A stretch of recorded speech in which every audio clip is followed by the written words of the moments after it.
दर्शक बंधु नमस्कार। आज मुख्य खबर को स्वागत करुछि मभिमनु। आज हूँ 22 तारीख फेब्रुआरी मास 2026 रविवार। दर्शक बंधु आसतु जानिबा आज दिन गुरुत्वपूर्ण 20टी खबर। आज प्रथम खबर, दाना बांधुची लघुचाप, राज्य में बिजुली घड़घड़ी सह वर्षा हेबार संभावना अछि। एथिपाई 15टी जिला को येलो वार्निंग जारी होईछि। विषुवीय भारत महासागर एवं संलग्न दक्षिण पूर्व बंगोपसागर में एक घूर्णिबलय क्षेत्र सृष्टि होईछि। यार प्रभाव में आसंता 24 घंटे लघुचाप क्षेत्र सृष्टि होबार संभावना रही। यह पश्चिम उत्तर पश्चिम दिग को गति करिबो। आसंता 23 तारीख राज्य में बिजुली घड़घड़ी सह हालुकारू मध्यम धरणर वर्षार संभावना रही। 15टी जिला को येलो वार्निंग दि जाइछि। राज्य में वर्तमान सुखिला पाग रही बेले आगामी 3 ରୁ 4 दिन पर्यंत राति तापमात्रा प्राय 2 ରୁ 3 डिग्री सेल्सियस वृद्धि पाइब। परवर्ती खबर, आउ काच बोतल रे मिलिबनी मद। काच बोतल परिवर्ते टेट्रा पैक व्यवहार कराजिबो। अबकारी नीति अनुसार काच बोतल परिवर्ते टेट्रा पैक व्यवहार को अनुमति दिया जाइछि। यह परिवेश सुरक्षा पई अनुकूल हेबो। विधायक सना महाकुड़ो प्रश्नर उत्तर में यह कहिसंती अबकारी मंत्री पृथ्वीराज हरिचंदन। पेपर बोर्ड रे तैयारी हेबो टेट्रा पैक। राज्य में क्रमागत भाव में मद बिक्री बढ़ी चली। गत 10 मासरे 6,569 कोटी टंकार राज्यवासी मद पीछंती।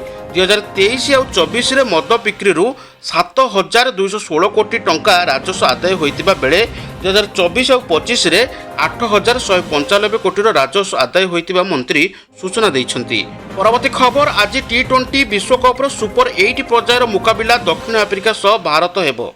ग्रुप पर्यायर केवल भारत नुहे दक्षिण आफ्रिका भी अपराजय रही सुपर 8 रे प्रवेश करथिला। एणु भारत पई असल परीक्षा एही मैच रु आरंभ होबो। गत संस्करण फाइनाल रे दक्षिण आफ्रिका को भारत रोमांचक भाव हराइथिला। दक्षिण आफ्रिका एबे सेही पराजयर प्रतिशोध नेबाकू लक्ष्य रखिछि। ग्रुप पर्यायर उभय दल 4टी लेखाएं मैच जीति सुपर 8 को आछंती। एणु रविवार उभय दल मध्य जोरदार लड़ाई हेबो बोली आशा करा जाउछि। परवर्ती खबर, पड़ोशी देश पाकिस्तान रे बढ़ी चलीछि दारिद्र्य। खाइबाकू पाउनाहांती लोक। पाकिस्तान एवं दारिद्र्य सीमारेखा तलू जाइछि। देशर अर्थनीति वर्तमान सबुठारु कठिन पर्याय दे गति करुछि। युद्ध एवं देशर भूल नीति कारणरू साधारण लोकंक मेरुदंड संपूर्ण भांगी जाइछि। दक्षिण एशिया एक विश्लेषण जना पड़ी जे विकास बदल में युद्ध उपर अधिक ध्यान देवा देश पई बहुत घातक प्रमाणित होइछि। परवर्ती खबर, भारत ब्राजिल संपर्क में एक नूतन अध्याय जोड़ी होइछि। उभय देश मध्य एक वाणिज्यिक चुक्ति स्वाक्षरित होइछि। प्रधानमंत्री नरेंद्र मोदी एवं ब्राजिल राष्ट्रपति सिल्वांक मध्य द्विपाक्षिक आलोचना होइछि। आगामी 5 वर्ष मध्य द्विपाक्षिक वाणिज्य को $20 बिलियन अतिक्रम करने को उभय देश प्रतिबद्ध होइछंती। परवर्ती खबर, आसंता 23 तारीख में हेबनी मुख्यमंत्री जन अभियोग शुणाणी। सप्तदश विधानसभार 6ठ अधिवेशन चालुथिबारु अभियोग शुणाणी बंद रहिबो बोली साधारण प्रशासन और साधारण अभियोग विभाग पक्षरु सूचना मिलिछि। विधानसभा अधिवेशन चालुथिबारु मुख्यमंत्री एवं अन्य मंत्रीगण व्यस्त थिबारु शुणाणी को वर्तमान स्थगित रखा जाइछि। मुख्यमंत्री को अभियोग शुणाणीर परवर्ती तारीख जनसाधारण को खबर कागज तथा अन्य गणमाध्यम जरिया सूचना दियाजिव बोली खबर मिलिछि। परवर्ती खबर, ओडिशा रे मिलिबो विदेशी भिसा सुविधा। एथिपई भुवनेश्वर रे खोलिबो VFS global visa application centre. आसंता एप्रिल 1 तारीख ओडिशा दिवस अवसर में भुवनेश्वर रे एक VFS global visa application centre कार्यक्षम हेबो। एने केंद्र शिक्षा मंत्री धर्मेंद्र प्रधान को पत्र लिखि VFS ग्लोबल ग्रुप रो प्रतिष्ठाता तथा CEO जुबिन कारकारिया सूचना दैछंती। भुवनेश्वर विदेश को उच्चशिक्षा और व्यवसाय पई जाउथबा युवकों सुविधा पई केंद्र मंत्री धर्मेंद्र प्रधान गत वर्ष सेप्टेम्बर 2 तारीख में केंद्र वैदेशिक व्यापार मंत्री जयशंकर को पत्र लिखि स्थानीय केंद्र प्रतिष्ठा पई अनुरोध करथिले। एहा सहित से VFS रो ग्लोबल CEO जुबिन कारकारिया सह साक्षात आलोचना करिथिबार खबर मिलिछि। परवर्ती खबर, आतंकवादी को टार्गेट रे राजधानी दिल्ली। गोइंदा सूचना मिलिबा परे हाई अलर्ट जारी होइछि। बड़ धरणर विस्फोरण करने को लक्ष्य ए तोइबार योजना होउथबा कुहा जाउछि। विभिन्न बड़ बड़ मंदिर को टार्गेट करिछि आतंकवादी संगठन। गोइंदा सूचना मिलिबा परे दिल्ली पुलिस पक्षरु हाई अलर्ट जारी होइछि। परवर्ती खबर, राज्य में एप्रिल 1 तारीख आरंभ होब SIR प्रक्रिया। यह भोटर तालिका रे नाम जोड़िबा, अयोग्य भोटरଙ୍କ नाम बाद देबा एवं तथ्य संशोधन पर कराजिबो। एथिपई निर्वाचन कमिशन समस्त प्रस्तुत करिसंती। SIR प्रक्रिया रे घर को घर जांच करिबा, फॉर्म पूरण करिबा एवं अभियोग शुणाणी करने सहित अनेक स्तर में नजर रखाजिबो। आगामी निर्वाचन पर भोटर तालिका को सठिक एवं त्रुटिमुक्त करने हेउछि एहार मूल लक्षण। परवर्ती खबर, ग्राहकों मुंडरे पुणी चड़क, पुणी बढ़िला सुना एवं रूपा दर। आज 24 क्यारेट सुनार दाम 10 ग्राम प्रति 1910 टंका वृद्धि पाई वर्तमान 1,59,430 टंका पहुंची। गतकाली 24 क्यारेट सुनार मूल्य 1,57,520 टंका थिला। सेहीपरि 22 क्यारेट सुनार दाम आज 1,750 टंका वृद्धि होईछि। 22 क्यारेट सुनार दाम 10 ग्राम पिछा 1,46,150 टंका होईछि। गतकाली एहार दाम 1,44,400 टंका रहितिला। अन्यपटे रूपा दर मध्य वृद्धि पाउछि। रूपा दर 5,000 टंका वृद्धि पाई किलोग्राम पिछा 2,75,000 पहुंची। गतकाली रूपा किलो पिछा 2,70,000 टंका रहितिला। बारंबार सुना एवं रूपार दर रे परिवर्तन होउथबारो ग्राहक माने नाई नथिबा असुविधार सम्मुखीन होउचंती। परवर्ती खबर विधानसभा उठिला श्रीमंदिर सुरक्षा प्रसंग। 2024 जून रु वर्तमान पर्यंत श्रीमंदिर उपरे 10 थर ड्रोन उड़ीछि। एने 10टी मामला रुजु करा जाइथिया बेले 2टी मामला रे फाइनल फॉर्म प्रदान करा जाइछि। बाकी 8टी मामलार तदंत जारी एबे भी रहिछि। सेहीपरि जून 2024 रु वर्तमान सुधा श्रीमंदिर परिसर को 700 जन व्यक्ति अनाधिकृत भाव मोबाइल फोन धरी प्रवेश करिसेंती, जेउथिपाई 6,93,000 टंका जोरिमाना आदाय होईछि। एही घटनारे सिंहद्वार थानारे 9टा मामला रुजु करा जाइथिबा बेले 7टीर फैसला होईछि एवं 2टी मामला तदंत चलिछि। श्रीमंदिर भीतर एवं परिसर रे बेआईन भावे फोटो वीडियो उत्तोलन करी सोशल मीडिया रे 8 थर प्रसारण करिथिबार नजर को आसीथिबारु सिंहद्वार थानारे 8टी मामला रुजु करा जाइछि। सेथि मध्यरु 5टी मामलार तदंत सरिछि एवं 3टी मामला विचाराधीन अछि। एने विधानसभा आईन मंत्री पृथ्वीराज हरिचंदन लिखित उत्तर रखिछंती। परवर्ती खबर भुवनेश्वर वायु एबे पूरा विषाक्त हेलाणी। AQI 176 पार होईछि। पलाशुण नहीं जयदेव विहार, आचार्य विहार खंडगिरी, पात्रपड़ा पटियारू नहीं चंद्रशेखरपुर, कल्पना नहीं पुरी, कटक रोड पर्यंत सबुठी विषाक्त धूली।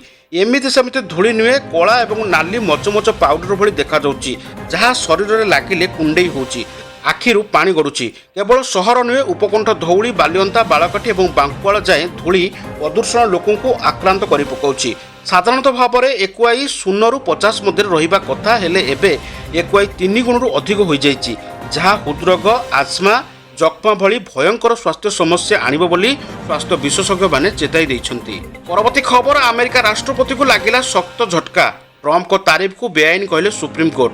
शुक्रवार ट्रम्प द्वारा निया जाइथिबा वाणिज्यिक शुल्क निष्पत्ति शुणाणी करी युक्तराष्ट्र सुप्रीम कोर्ट एही निष्पत्ति शुणाइछंती। राष्ट्रपति भाव में तांकर द्वितीय कार्यकाल आरंभ करने पर ट्रम्प जो विश्वस्तरीय वाणिज्य युद्ध आरंभ करते वाणिज्यिक अंशीदार मानक विच्छिन्न करिछि, आर्थिक बजार को प्रभावित करिछि एवं विश्वस्तरीय अर्थनैतिक अनिश्चितता सृष्टि करिछि बोली अमेरिका कोर्ट दर्शाइछंती।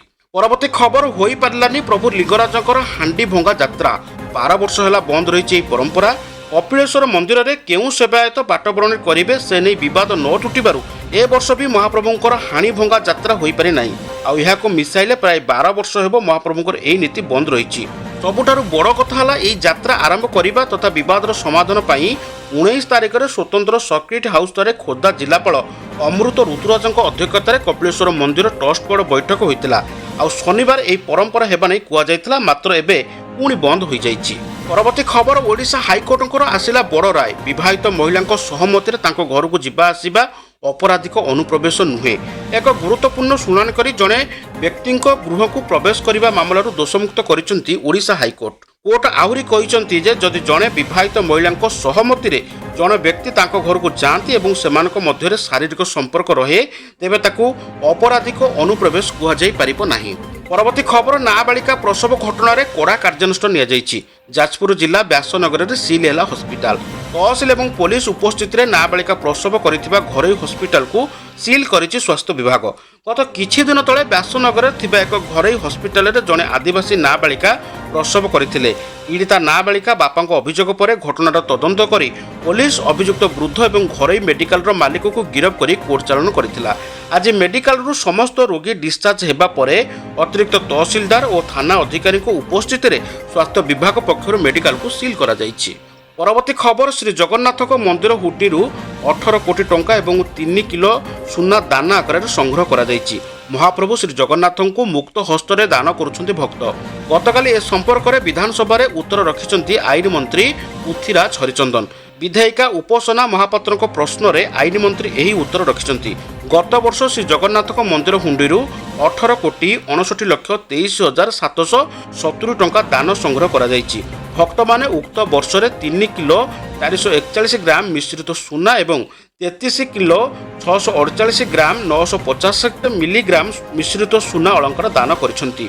1981 ମସିହାରୁ 2024-25 ସୁଦ୍ଧା 58 କେଜି 317 ଗ୍ରାମ ସୁନା ଏବଂ 158 କେଜି 836 ଗ୍ରାମ ରୂପା ଦାନ ହୁଣ୍ଡିରୁ ସଂଗ୍ରହ ହୋଇଛି।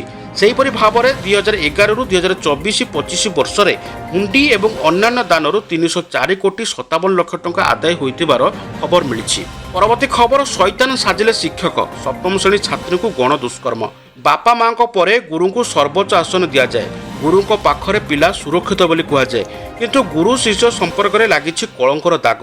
କେନ୍ଦ୍ରାପଡ଼ା ରାଜକନିକାରେ ଜଣେ ସପ୍ତମ ଶ୍ରେଣୀର ଛାତ୍ରୀଙ୍କୁ ବିଦ୍ୟାଳୟର 4 ଜଣ ଶିକ୍ଷକ ଗଣଦୁଷ୍କର୍ମ କରିଥିବାର ଅଭିଯୋଗ ସମସ୍ତଙ୍କୁ ସ୍ତବ୍ଧ କରିଦେଇଛି। ଅଭିଯୋଗ ପରେ ଶିକ୍ଷକକୁ ଉଠାଇ ନେଇ ପଚରାଉଚରା କରିଛି ପୋଲିସ। ଅଭିଯୋଗ ପରେ ପୋସ୍କୋ ଆଇନରେ ମାମଲା ରୁଜୁ କରି ତଦନ୍ତ ଆରମ୍ଭ କରିଛି ଜିଲ୍ଲା ପୋଲିସ। 4 ଜଣ ଶିକ୍ଷକ ଓ ସହଯୋଗୀଙ୍କୁ ଉଠାଇ ନେଇ ପଚରାଉଚରା ଚାଲିଛି। ଅଧିକ ତଦନ୍ତ ପାଇଁ ଆଡିସନାଲ ଏସ୍ପିଙ୍କ ନେତୃତ୍ୱରେ ଏକ ସ୍ୱତନ୍ତ୍ର ଟିମ୍ ଗଠନ କରାଯାଇଛି। ଅନ୍ୟପଟେ ପୀଡ଼ିତାଙ୍କ ଗାଁକୁ ଯାଇ ଆଲୋଚନା କରୁଛନ୍ତି କଂଗ୍ରେସ ଜିଲ୍ଲା ସଭାପତି। ଅଭିଯୁକ୍ତଙ୍କ ବିରୁଦ୍ଧରେ ଦୃଢ଼ କାର୍ଯ୍ୟାନୁଷ୍ଠାନ ସହ ପୀଡ଼ିତାଙ୍କୁ ନ୍ୟାୟ ଦେବାକୁ ଦାବି କରିଛନ୍ତି। କେନ୍ଦ୍ରାପଡ଼ା ରାଜକନିକାର ଏ ଖବର ସାରା ଅଞ୍ଚଳରେ ଚାଞ୍ଚଲ୍ୟ ଖେଳି ଦେଇଛି। ଲକ୍ଷ ଲକ୍ଷ ଅଭିଭାବକଙ୍କ ଭିତରେ ଏକ ପ୍ରକାରର ଭୟ ସୃଷ୍ଟି କରିଛି। କାହା ଭରସାରେ ପିଲାଙ୍କୁ ସ୍କୁଲକୁ ଛାଡ଼ିବେ, ସେ ନେଇ ଏବେ ଚିନ୍ତାରେ ପଡ଼ିଛନ୍ତି। ପରବର୍ତ୍ତୀ ଖବର, ବିଧାନସଭାରୁ ଆସିଲା ବାଲ୍ୟ ବିବାହର ସାଂଘାତିକ ତଥ୍ୟ। ରାଜ୍ୟରେ 12ଟି ଜିଲ୍ଲାରେ ବାଲ୍ୟ ବିବାହ ଜାତୀୟ ହାର ତୁଳନାରେ ଅଧିକ ଅଛି। ବିଧାନସଭାରେ ବିଧାୟକ ଅମର ନାୟକଙ୍କ ପ୍ରଶ୍ନର ଉତ୍ତରରେ ଉପମୁଖ୍ୟମନ୍ତ୍ରୀ ପ୍ରଭାତୀ ପରିଡ଼ା ଦେଇଥିବା ତଥ୍ୟ ଚିନ୍ତା ବଢ଼ାଇ ଦେଇଛି। ରାଜ୍ୟରେ 12ଟି ଜିଲ୍ଲା ବାଲ୍ୟ ବିବାହ ହାରରେ ଦେଶକୁ ପଛରେ ପକାଇ ଦେଇଛନ୍ତି। ନବରଙ୍ଗପୁର ଜିଲ୍ଲାରେ ସର୍ବାଧିକ 39.4%, ନୟାଗଡ଼ରେ 35.7%, କୋରାପୁଟରେ 35.5%, ରାୟଗଡ଼ାରେ 33.2%, ମାଲକାନଗିରି ଜିଲ୍ଲାରେ 32.4%, ମୟୂରଭଞ୍ଜରେ 31.3%, କେନ୍ଦୁଝରରେ 29%, ଗଜପତିରେ 28.1%, ବାଲେଶ୍ୱରରେ 26.4%, ବୌଦ୍ଧରେ 25.3%, ଅନୁଗୁଳ ଜିଲ୍ଲାରେ 25% ହାରରେ ବାଲ୍ୟ ବିବାହ ରେକର୍ଡ କରାଯାଇଛି। ତେବେ ଜାତୀୟ ହାର 23.3% ରହିଥିଲା ବେଳେ ଓଡ଼ିଶାରେ 20.5% ରହିଛି। ପରବର୍ତ୍ତୀ ଖବର, ବାଂଲାଦେଶ କ୍ରିକେଟ ଦଳରୁ ଉଠିଲା ପ୍ରତିବାଦର ସ୍ୱର। ଦେଶରେ ନୂଆ ସରକାର ଆସିବା ସହ ପୁଣି ଥରେ ଚର୍ଚ୍ଚାକୁ ଆସିଛି ବାଂଲାଦେଶ କ୍ରିକେଟ ଦଳର T20 ବିଶ୍ୱକପ ନ ଖେଳିବା ପ୍ରସଙ୍ଗ। ପୂର୍ବର ମଧ୍ୟବର୍ତ୍ତୀକାଳୀନ ସରକାରଙ୍କ ନିଷ୍ପତ୍ତି ବିରୋଧରେ ପ୍ରଶ୍ନ ଉଠାଇବା ପାଇଁ ଭୟ କରୁଥିବା କ୍ରିକେଟ ବୋର୍ଡ ଏବେ ଖୋଲାଖୋଲି ଭାବେ ସମାଲୋଚନା କରିବା ଆରମ୍ଭ କରିଛି। ବାଂଲାଦେଶ ଦଳର ସରକାରୀ ପ୍ରଶାସକ ମହମ୍ମଦ ସଲାଉଦ୍ଦିନ ପୂର୍ବତନ କ୍ରୀଡ଼ା ପରାମର୍ଶଦାତା ଆସିଫ ନଜରଙ୍କୁ କଡ଼ା ସମାଲୋଚନା କରି ତାଙ୍କୁ ଦୋମୁହାଁ ବୋଲି ଆକ୍ଷେପ କରିଛନ୍ତି। ଏହିପରି ଭାବରେ ବାଂଲାଦେଶର ଅନେକ କ୍ରିକେଟର ଏ ପ୍ରସଙ୍ଗକୁ ସମାଲୋଚନା କରିବା ଆରମ୍ଭ କରିଛନ୍ତି। ଦର୍ଶକ ବନ୍ଧୁ, ଇଏ ଥିଲା ଆପଣମାନଙ୍କ ପାଇଁ ଆଜି ଦିନର କେତୋଟି ଗୁରୁତ୍ୱପୂର୍ଣ୍ଣ ଖବର। ଯଦି ଆମର ଏ ଭିଡ଼ିଓ ଆପଣମାନଙ୍କୁ ଭଲ ଲାଗୁଥାଏ ତାହେଲେ ଭିଡ଼ିଓଟିକୁ ଗୋଟିଏ ଲାଇକ୍ କରିବା ସହିତ ଆମ ଚ୍ୟାନେଲକୁ ସବସ୍କ୍ରାଇବ୍ କରିଦେବେ। ଆଜି ପାଇଁ ମୁଖ୍ୟ ଖବରକୁ ଆମେ ଏଇଠି ରଖୁଛୁ। ନମସ୍କାର।